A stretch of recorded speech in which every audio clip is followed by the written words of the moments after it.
Anatomy of rectum. So we'll see first anatomy of rectum. So when you are talking about the anatomy, the functional anatomy of the rectum. So we call the rectum is a hollow organ that comprises the last portions of the large intestine, which is extended to the 12 to 18 centimeters, or we can call as a terminal part of the large intestine, which is having about 15 to 20 centimeter long and 1.5 to 2 centimeters, so up to 4 centimeters in a diameter. So basically, it primarily acts as a transportation purpose for the conduction, for the temporary, for the storage site, or for the depreciation process. There is a minimum involvement in the absorption of the water and electrolytes from the GI tract. The main anatomical difference between the rectum of adults and the children is based on the size, because the length of the rectum is about 15 to 20 centimeters in adults with surface area about 200 centimeters square, but in children the size will be the difference, or we can say the difference due to the developing of gastrointestinal tract. For example, the rectum is 3 centimeter length is for with a surface area of 18 centimeters square for the 1 month age uh, baby, as compared to the 10-month age, which is having the 10 to 12 centimeter in length and having 230 centimeters area at 10 year of age. So basically rectum, it is formed at the birth, but it is only functional when the baby start to feed orally.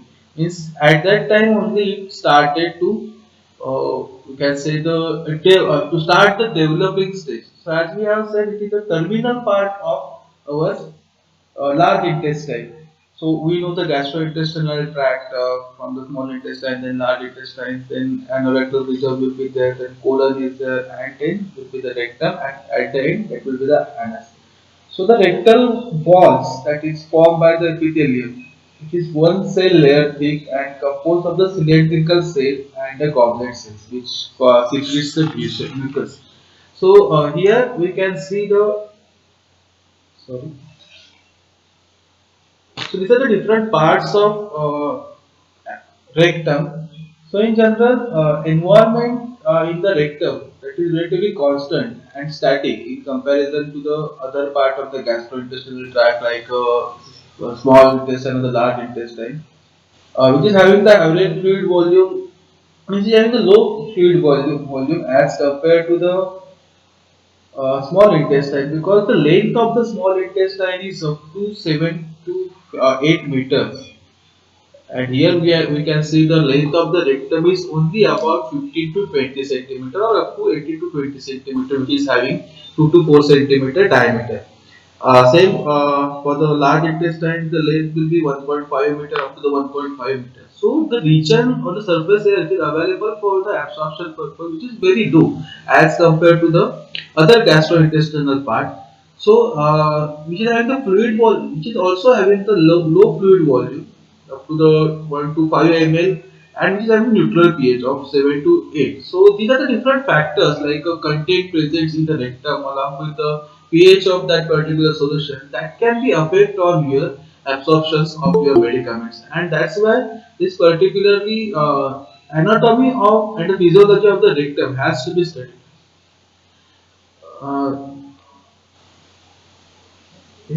Uh, in the terms of histology, the rectal mucosa forms the innermost layer of the rectum, that is contact with the fecal matter. So microvilli are not present here.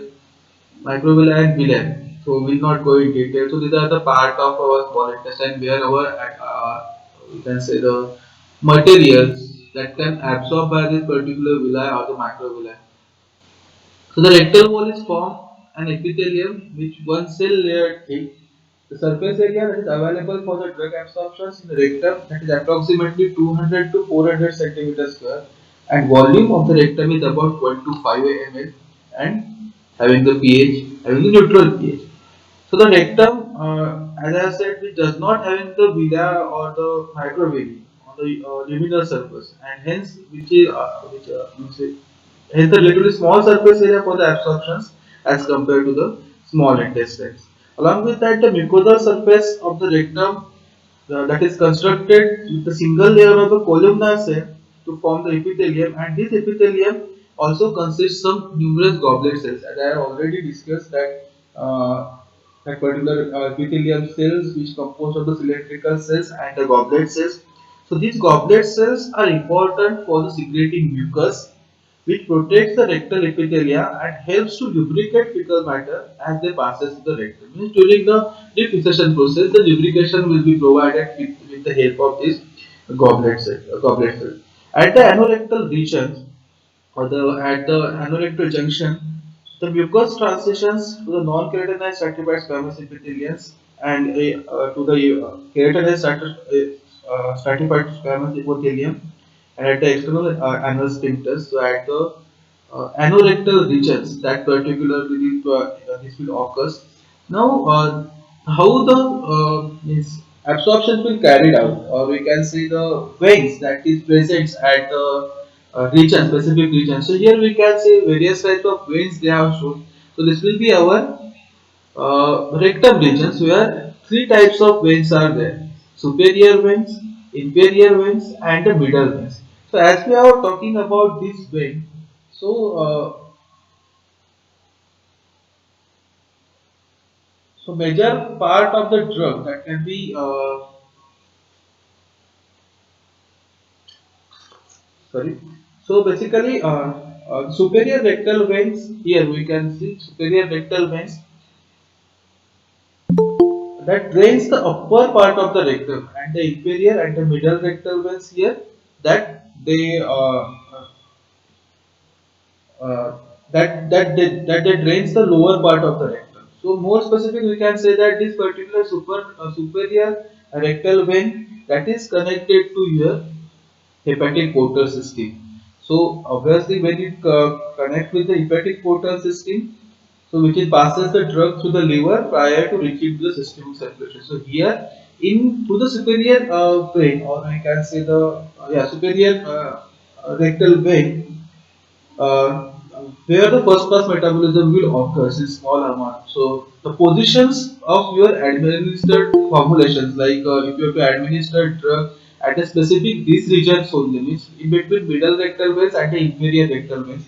So as contrast to the superior rectal veins, the inferior and the middle rectal veins that drains into the inferior vena cava, and therefore that will directly goes into the systemic circulation where they bypass the first pass metabolism. As I have said, this superior rectal vein it is connected with your hepatic portals where the blood or whatever the drug content that will goes to the liver, and obviously when it reaches the liver it will follow the first pass metabolism. Why this is important to describe here, because the administrations of your medicaments, suppose you are administering suppositories, so to get the 60 to 70% absorptions of the drug, the placement of your formulations is very much important. Means placement of the suppositories at these particular regions in between the middle rectal veins and the inferior rectal vein, that is very much important. And between these three rectal veins, that exists one connections which connects all the three veins throughout the rectum, and that all the rectum is also extensively drained by the lymphatic system that originate in the mucosa and the submucosa. So here we can see how the lymphatic system is bound with the rectum part. So there are three veins are present: superior rectal veins, middle rectal veins, and inferior hemorrhoidal veins. So out of this, only the superior rectal vein that is connected with the hepatic portal system. So that goes to to this particular portal vein. To the portal vein, it will reach to the livers where it will get metabolized, and that's why these two remaining veins, middle rectal veins and the inferior rectal veins, uh, rectal veins, that drain the materials into the inferior vena cava, and that directly goes to systemic circulation. So nowadays it is said that most of the 60 to 70% drug can be absorbed to the rectal route. So that is the disadvantages which we can occurs in the oral route. because through the oral route, drug will go to the liver where it will get metabolized, and during that metabolization process, the content availability or the drug concentration present for your systemic action, that is very low because it will get degraded or it will get metabolized there. So, as just now I have discussed regarding the absorption from the rectum, the medicaments that is absorbed in the lower part of the rectum are delivered directly into the systemic circulations. So, thus that avoiding the first pass metabolism. So keeping the drug in the lower part of the rectum will be advisable. So why I have discussing this part, why we have studied the anatomy of the rectum, is because this point of view that particularly the content present inside the rectum or what are the pH, how the pH will affect or how the partition coefficient will affect. So that we are going to see in detail these factors that can affecting on your absorptions. Again, the drugs in unionized with a high partition coefficient is readily observed. So we'll see the pH and pKa correlations for the drug absorption purpose. So also it is found that the suppositories can settle high enough in the rectum to allow the drug absorptions, and obviously the process of absorptions will be the passive diffusion. There will not be any active mechanism to deliver or to transport your drug across the epithelium or across the membrane. So we'll see one by one what are the different parts of the or what are the different factors that can affect. But before that, at a introductory slide also I have explained comparisons of rectal route to the other section of the GI tract. So we'll once again discuss some factors, correlating factors, means like a surface area of your rectal route and the oral route, like a solubility, or along with that the first pass metabolism. Just now we have discussed, but we'll correlate with these two routes, what presents in rectal route and what presents in oral route. So we can easily say that why we are preferring rectal route over the oral route. So for the balanced view of the rectal drug delivery in a clinical setting or for the formulation development point of view, it is important to compare the route of drug administration to the other route, that is our oral route, and that's why I have comparing why we are preferring, because if you have considered the first point, the surface area, yes, for the oral route, largest surface area can be available as compared to the rectal route. But again, the same thing, there have some possibilities, there are some advantages of that particular regions also. So in general, the oral route, as we know, that is the most preferable route by the patients, which is having the various advantages like ease of use or non-invasive method will be there, or convenience for self-administrations. As the major site of drug absorptions, which is following the oral administrations, that is our small intestines, which is having the much larger surface area compared to the rectum. Just now we have discussed the length of the small intestine is about 7 meters, and the length of our rectum is just only 15 to 20 centimeters. So we can understand the surface area. So small intestine having the surface area about 200 to 400 meters squares in an adult, and what we are comparing here, we have only 200 to 400 centimeters square area for the rectum. So obviously we know that surface area how it will affect on the dissolutions also. But the same thing, there are various contents are present in a small intestine, like a digestive juice are present, the different layers are present. So that can affect on your absorptions also. So basically, there are some disadvantages also by using the oral route. The simple thing, sometimes unpleasant drug that we cannot administer to the oral route. Some drug that is causes the gastric irritations, or those drugs which is suffering from the high first pass metabolism process. So these types of drug we cannot administer to the oral route. So the physiological environment in the gastrointestinal tract, another were factors that also can affect here. That can affect on your stability of your population, that can affect on your solubility of the populations. Along with the it can affect on your permeability of the drug also. Means the environment present in that specific site, right? Like we have studied in the anatomy also, that microvilli are not present in the rectum region, but that are largely present in our small intestine. So most of the time they absorb the content of your formulation. So obviously the availability of the content for your delivery purpose, for the action purpose will available low as compared to the other part here. Along with that, some acidic pH will be there. So the specific drug can only get absorbed at that specific site. Along with the transit time, means GI transit time is there, and enzymatic activities which are present in these two regions, in the rectal regions and the oral regions. So that has to be considered. So these are the some challenges in a oral route. So that to overcome these particular conditions, or we can say to overcome those problems, we can prefer the rectal route here. So again, the same thing for the solubility considerations. These particular rectal drugs, or we can say the rectal route for the drug delivery can be useful for the drugs which is having poor stability and a poor solubility, also having the poor permeability because of the oral administration. So that can be administered through the rectal route here, or sometimes suppose if any patient that is experiencing nausea or the vomiting, so we cannot administer drug to the oral route. So we have to use the alternate way to administer the drug. So in advantages and disadvantages also we have discussed this all the point, that is uh, what are the advantages of the rectal route or what are the disadvantages of the rectal route also. Along with that, basically as the surface area of the rectum as compared to the small intestine is very much low, or we can say that which is smaller than the small intestine.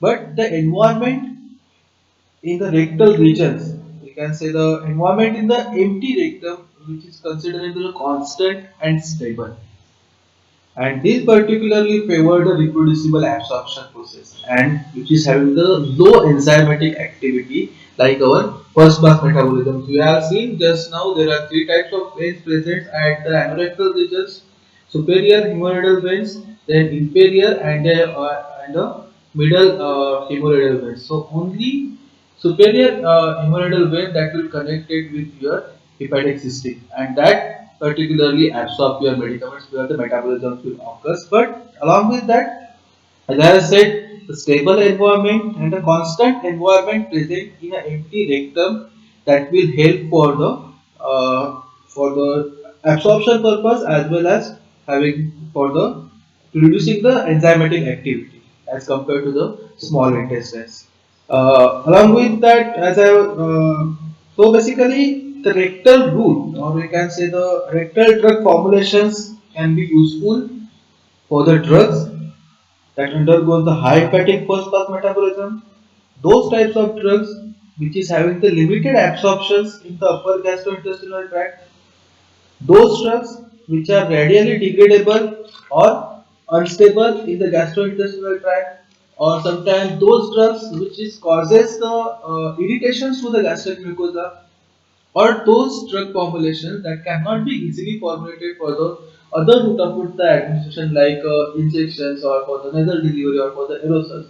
So for that purpose we can prefer the rectal route over the other routes. So that is the main advantages, or these are the different advantages of using the rectal routes over the oral route as well as the other routes also. I have discussing the oral route because oral, that is the most commonly used route, where most of the 60 to 70% medicaments are administered to the oral route. So why we are preferring the rectal route over the oral route? So these are the factors they have mentioned here. First, the surface area of the roots. Okay, there is a surface area, larger surface area present on the oral route as compared to the rectum, but stability and the constant environment that provide the favorable conditions Same the physiological environment in the GI tract like a gastric pH, gastric transit time as compared to the other components which are present.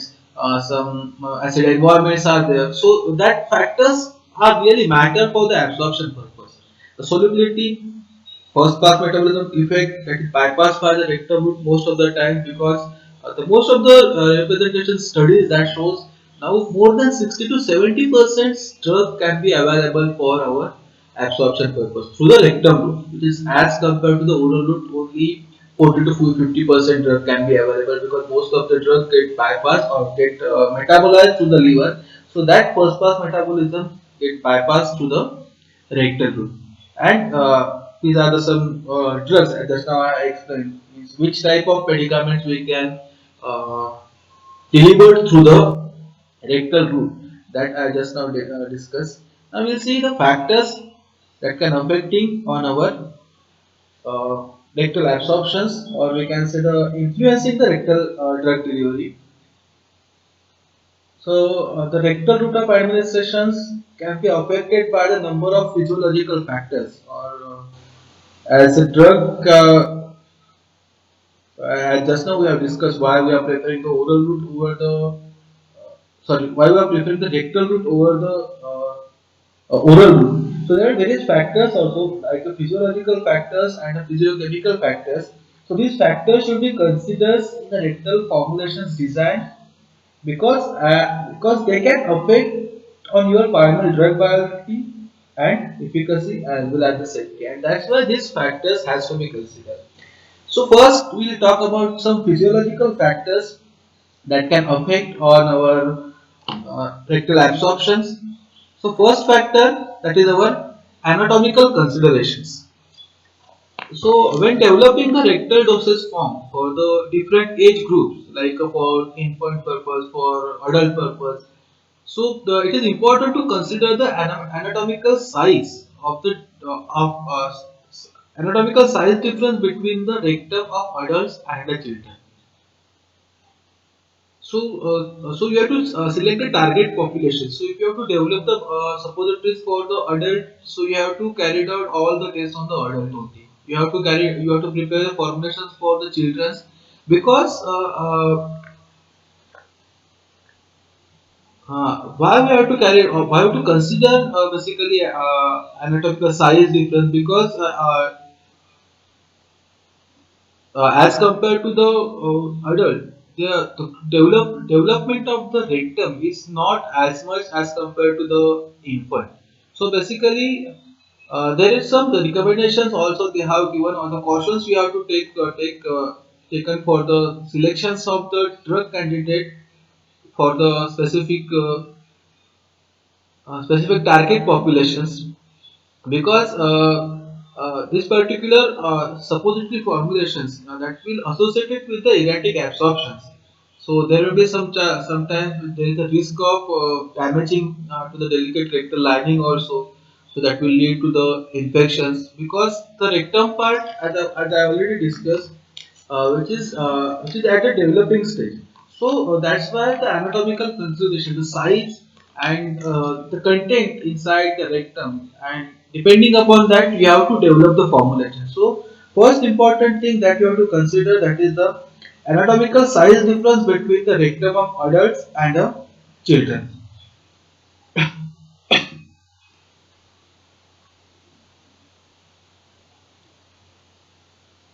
Then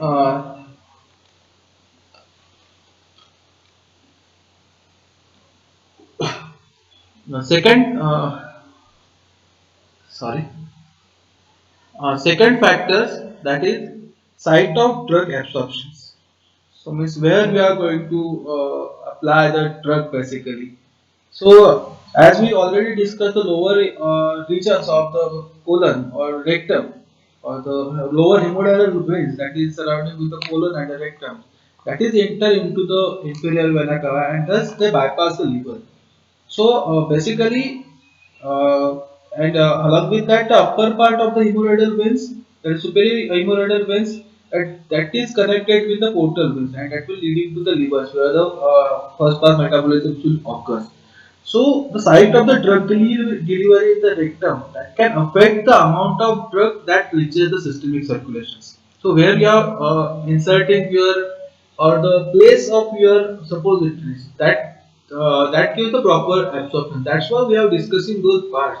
I have not discussed total anatomy of the rectum, but some fact or some points that you have to consider that we have only discuss की ते points तुमचे कुठेतरी drug ऍब्सॉर्प्शनला affect करतील so site of drug absorptions so in general drug absorptions in the upper part of the rectum that is transported to the liver via the portal system and thus that undergoes the first pass metabolism whereas the drug absorptions in the lower rectum that is transported directly to the systemic circulations.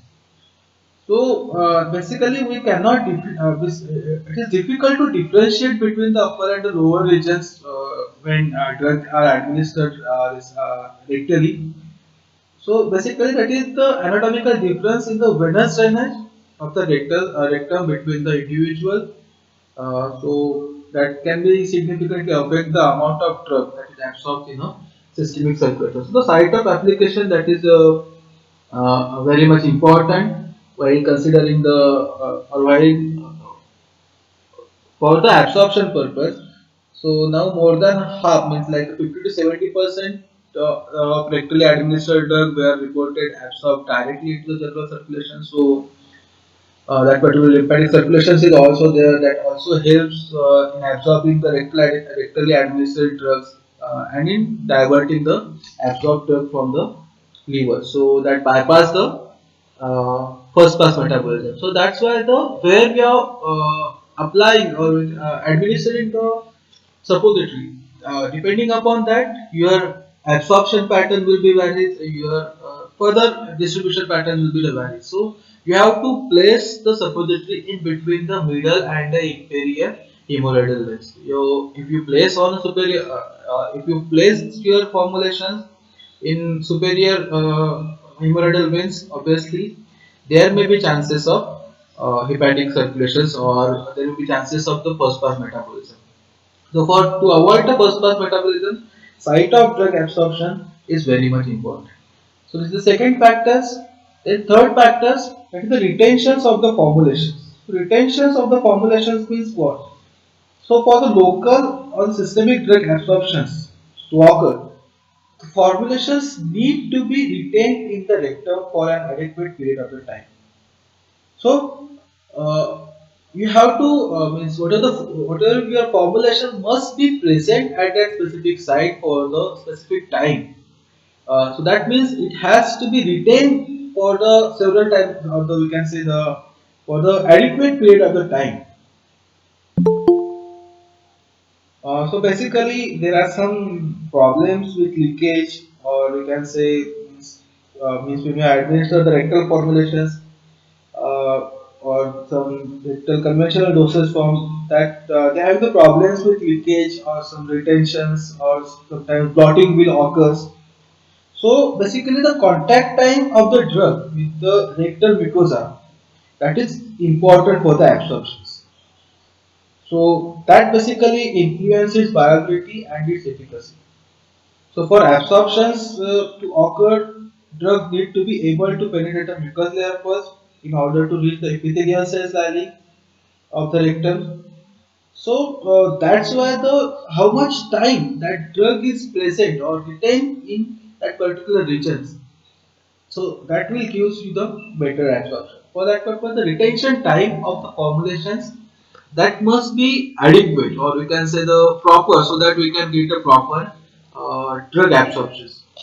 Then the fourth factor that is a very much important here that is the fluid volume and pH. So as we have discussed already regarding the fluid volume presence in a small intestine and fluid volume presence in a rectum regions. So the small fluid volumes in the rectum and distal colon that can affect the rectal duct usually because for the absorption purpose you have to follow one sequence. First, obviously your drug will be in a specific vehicle or in a place. Then, when it comes in contact with the colonic fluids, the drug that will present in the colon fluids and then it will absorb through the rectal mucosa. So this will be the sequence, or we can say these steps are happen here. But as I have said, for the dissolution purpose, obviously you require a proper fluid. So the compared to the small intestine, the volume of the liquid in this particular regions is significantly very less, which may produce the problems with the dissolution of the substance. So that's why this fluid volume can affect on your dissolution purpose. But there are various, we can say, the approaches are also there, so that we can overcome these problems, and that we'll discuss later on. Now, when we are talking about the pH, so basically a pH, that is, as already we have discussed that pH in the rectum, that is considerably neutral. So that particular pH of the rectal mucosa that plays a significant rate controlling role in absorptions. So basically that neutral pH that favors the absorptions of drugs which is having the pK values near or above the physiological range. So here we can see an example. In this particular table, they have shown some acidic drugs and some basic drugs here. They have shown. So, if you see the this particular table, which is consisting some pKs values and some pH range they have given, and the percent of drug absorbed at that specific pH they have shown. So, if you see the acidic drugs, so the absorptions of acidic drug, that is increased when the pH of the surrounding fluid was lower. So here we can see at the initial pH, we suppose the pH is 6.8 to 7.3, that is near to the neutral. So at that time salicylic acid shows 12% absorption, but the pH get lowered. pH get acidic here 3.6 to 4. The absorptions will be increase here, means from 12 to up to 48% at pH 4. Same for our benzoic acids also. Initially it was 19, then when it is reduced, it will goes to the 50. So in contrast with the basic drugs, so here like aniline or the quinine we have taken, so they become the more ionized at a lower pH values. So we can see here absorption get decreased here, right? Means from for here for the quinine from 20% to the 9%, for aniline from 44% to the 32%. So we can say the little change in absorptions will occurs when pH get lower. So this is the relations with the pH with your drug candidates. So we can say change in rectal pH that can affect the drug uptake by altering your ionization state of the drug. So that's why the variations in the pH that can impact on the absorption of the drug as well as lead to the some damage to the rectal mucosa also. So these factors has to be taken into account during the formulation design to ensure the efficiency of the rectal drug delivery. So how the pH will affect? So we can easily say that for the acidic drug, when we are lowering the pH, it will get properly absorbed, and vice versa for your basic drug. So that is the relations of your pH and the pK system for the drug absorption purpose, and how and how and basically uh, these particularly drugs can be affected. So we can say that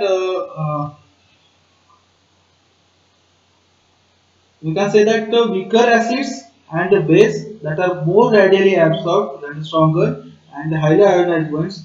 So this suggests that the barrier separating the colonic lumen uh, mm, from the blood, it is preferentially permeable to the unionized forms of drugs. So the absorptions of the drug that could be enhanced most like by the change in the pH of the rectal mucosa that will increase the proportions of the ionized drugs. So likewise we can enhance our absorptions by changing the pH or by changing the pH, or we can say the by using the proper properly agents in the formulations also. So it is the fluid volume and the pH. Then uh, last physiological factors, that is viscosity of the rectal content and the bowel movement.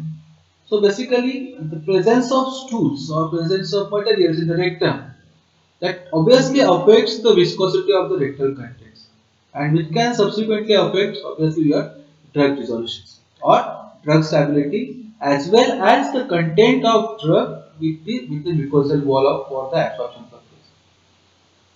So these factors like viscosity of the rectal content and the bowel movement can lead to irregular drug absorptions, and we can say the non can lead to the non-specific interactions of the drug with the fecal matters and the mucus.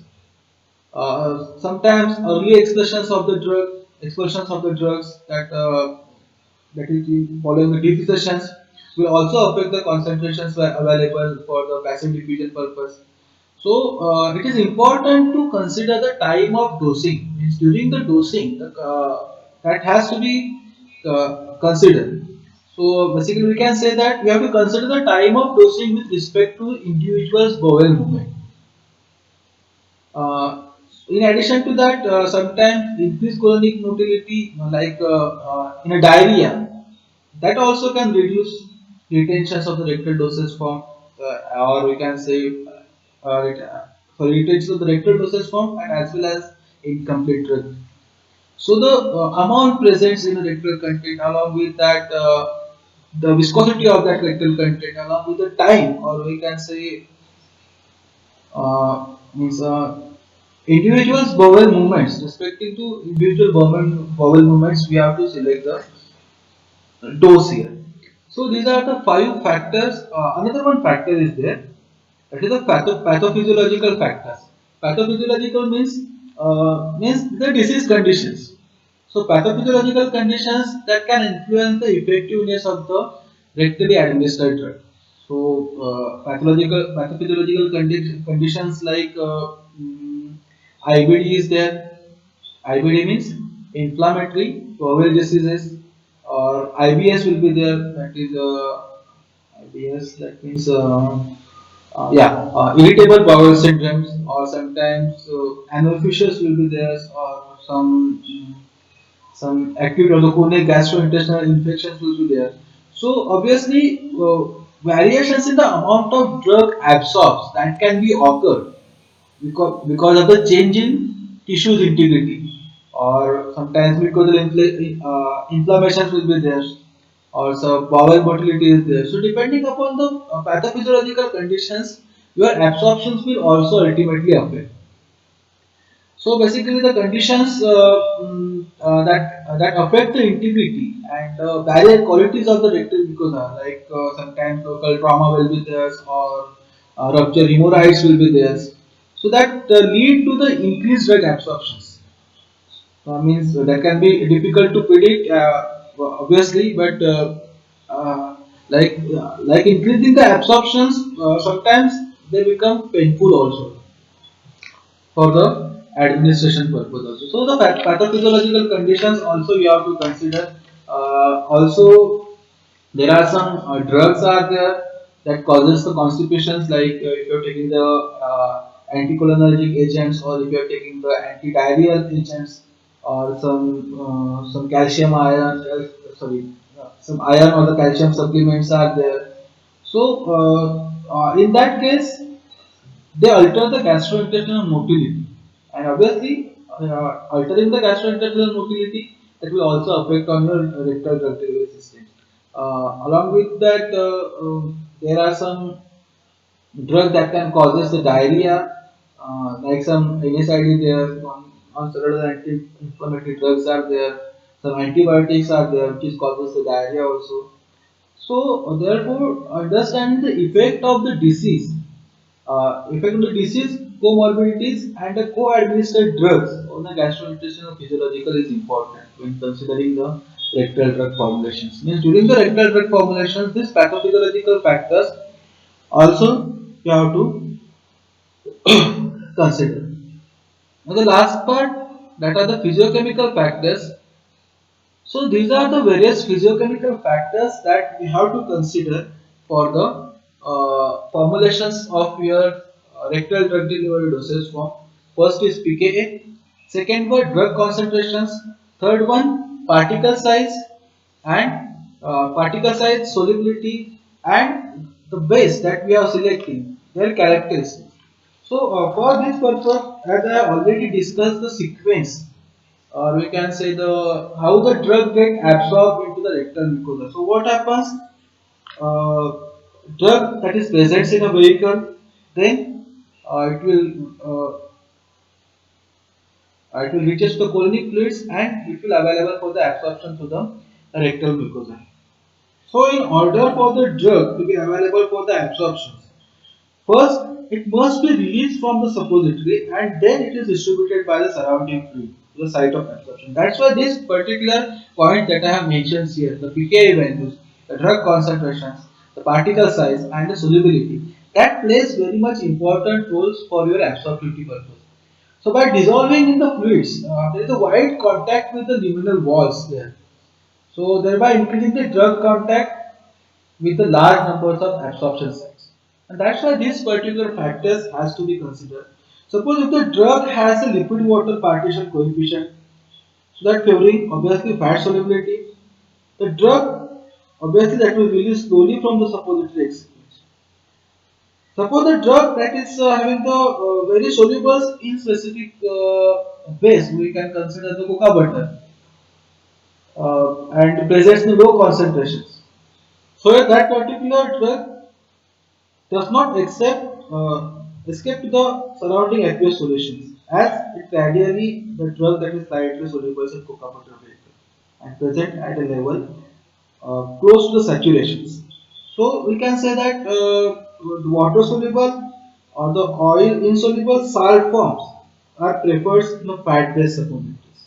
So for water soluble suppository type base from which the drug is released at the vehicle and dissolved in the water soluble type of salt is used. So basically to increase the absorption rate, suppose take examples of the ephedrine sulfate or the sodium barbital. So most of the times the salt form of these particular drugs that can be used here. The important rate limiting step in drug absorptions from the suppository point of view, it is the partitioning of the dissolved drug from the melted base and not the rate of solutions of the drug into the body fluids. So the rate at which the drug diffused to the surface of the suppository, along with that the particle size of the suspended drug and the presence of any surface active agents, surface active agents, these are the factors that can affect the drug release from your suppositories.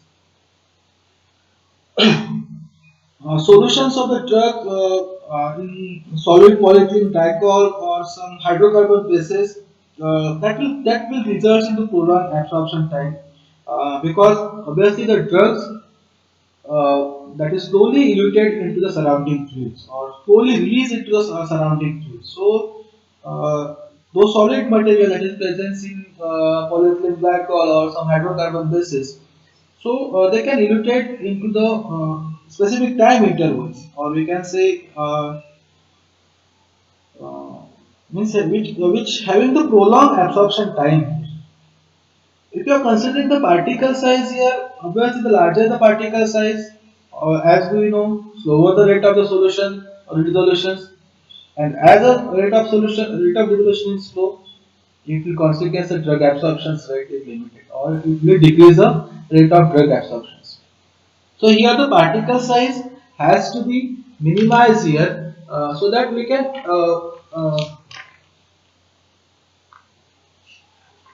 so in that case, so that particle size plays important roles here. So the particle size, distributions of the active ingredients and other excipients, that is the important physical characteristics. So as I have just now discussed, smaller the particle size, what will happen? It will tend to the higher resolution rate, and due to the higher surface area, due to the larger surface area, to the volume ratio, there will be a better chance for the faster absorptions. So, particle size. So, for the active ingredients and for the excipient, should be in the range of 50 to 100 micron. So that can be considered as the ideal, and so that they can minimize agglomerations as well as the sedimentations also. So these are the various we can say the size reductions we can use for the proper solubility purpose also. Along with that,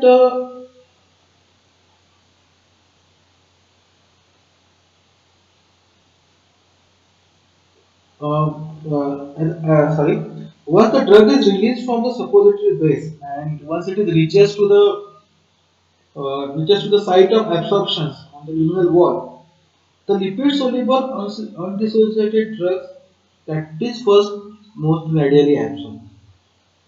So completely ionized drugs like some we can say the sulfonic acid derivative will be there or some quaternary ammonium compounds will be there uh, that are poorly absorbed. So unionized substance that are lipid solubles that are also poorly absorbed. So the degree of ionizations and the rate of absorptions that is the very much which is having the proper relationship. We have already discussed in previous slides. We have seen that table how the degree of ionizations and pH will affect. So we can see the weak acids with the pK below 4.3 and weak bases with the pK below 8.5 that are means readily absorbed or mostly highly ionized compounds are poorly absorbed. For the acidic drugs, those acids having pK values below 3.5 uh, that indicates negligible absorption rates. So this particular relations between the degree of ionizations and the rate of absorptions that suggests that the anorectals and the colonic mucosa that are selectively permeable to only uncharged drug molecules where the ionized drugs that penetrate the mucosa poor.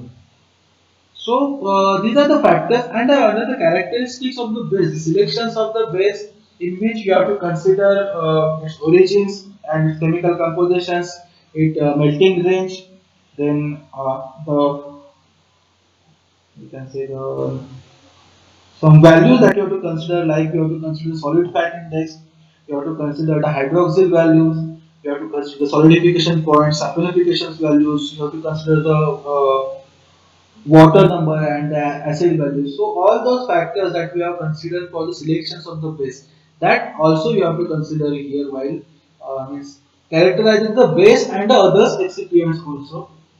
So the various properties of the suppository base that can affect on your drug absorptions. Uh, so basically, absorption rate that is faster in fatty base, which is having the lower melting point rate. So for the body temperature is 37 degrees Celsius, so the base must be made at that body temperature. So these are the different factors that you have to consider while selecting the proper base for a proper vehicle for your suppository formulations. So,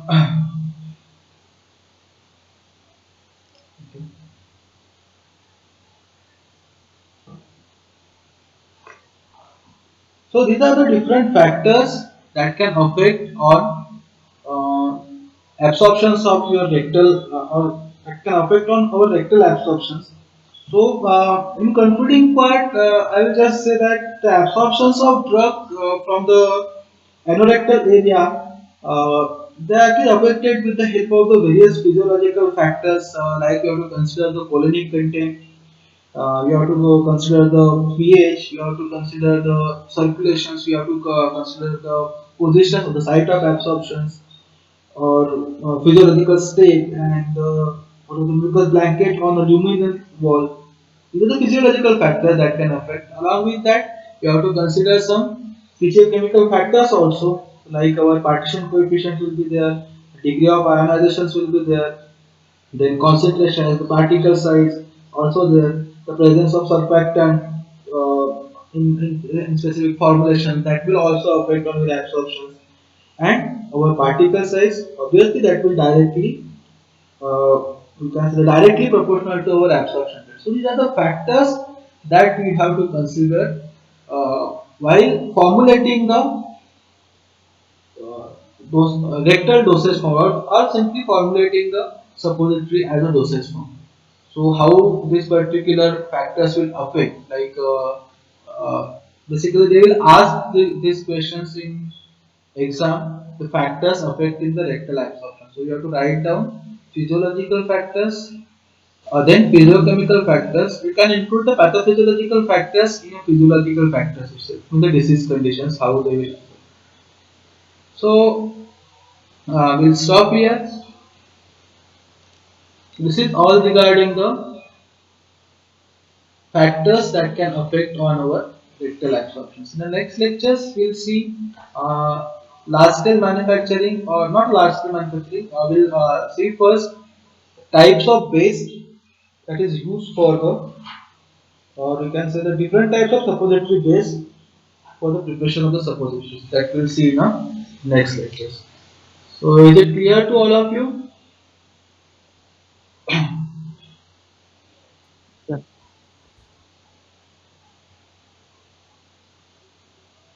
Okay. So we'll stop here.